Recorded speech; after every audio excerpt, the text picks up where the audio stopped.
Hi everyone, welcome to my channel Ashwini హరివిల్లు.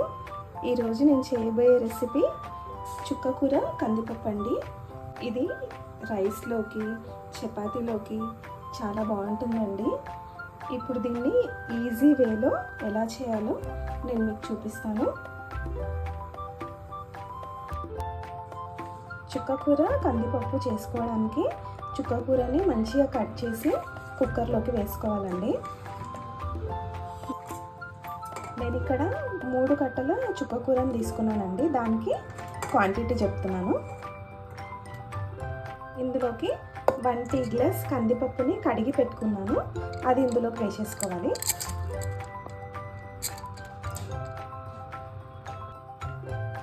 ఆరు పచ్చిమిర్చిని ఇలా రౌండ్గా కట్ చేసి వేసుకోవాలండి. ఇందులోకి ఒక 15 ఎల్లిపాయలని వేసుకోవాలి. 1/2 టీ స్పూన్ పసుపు వేసుకోవాలి. 2 టీ స్పూన్ల ఆయిల్ వేసుకోవాలి. ఆయిల్ వేసుకుంటే పప్పు పొంగకుండా ఉంటుందండి కుక్కర్లో నుండి. ఇప్పుడు ఇందులోకి మనం ఏ గ్లాస్తో అయితే పప్పును తీసుకున్నామో అదే గ్లాస్తో 4 గ్లాసుల వాటర్ వేసుకోవాలి.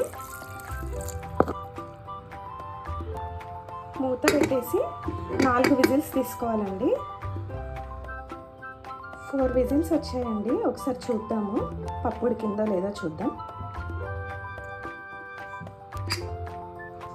పప్పు ఉడికిపోయిందండి. ఇప్పుడు తాలింపు పెట్టుకుందాం. పప్పుకి తాలింపు చేసుకోవడానికి ప్యాన్లోకి ఒక 50 గ్రామ్స్ ఆయిల్ వేసుకోవాలండి. ఆయిల్ హీట్ అయిపోయింది. ఇప్పుడు ఇందులోకి ఒక 1/2 టీ స్పూన్ ఆవాలు వేసుకోవాలి.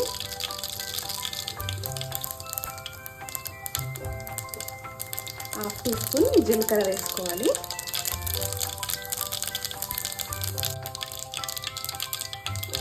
ఒక 2 ఎండుమిర్చిని ఇలా చుంచి వేసుకోవాలండి. కొద్దిగా కరివేపాకు వేసుకోవాలి. ఇప్పుడు మనం ఉడికించుకున్న పప్పుని ఇందులో వేసేస్తాం.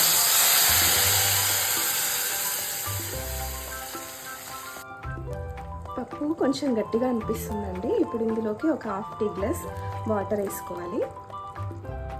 దీంట్లోకి పులుపు ఏం అవసరం లేదండి. చుక్కకూరని కొంచెం పుల్లగా ఉంటుంది కాబట్టి దీనికి పులుపు ఏమి వేయకపోయినా బాగుంటుంది టేస్ట్. ఇందులోకి ఒక 1/2 టీ స్పూన్ కారం వేసుకోవాలి. 1 టీ స్పూన్ సాల్ట్ వేసుకోవాలి.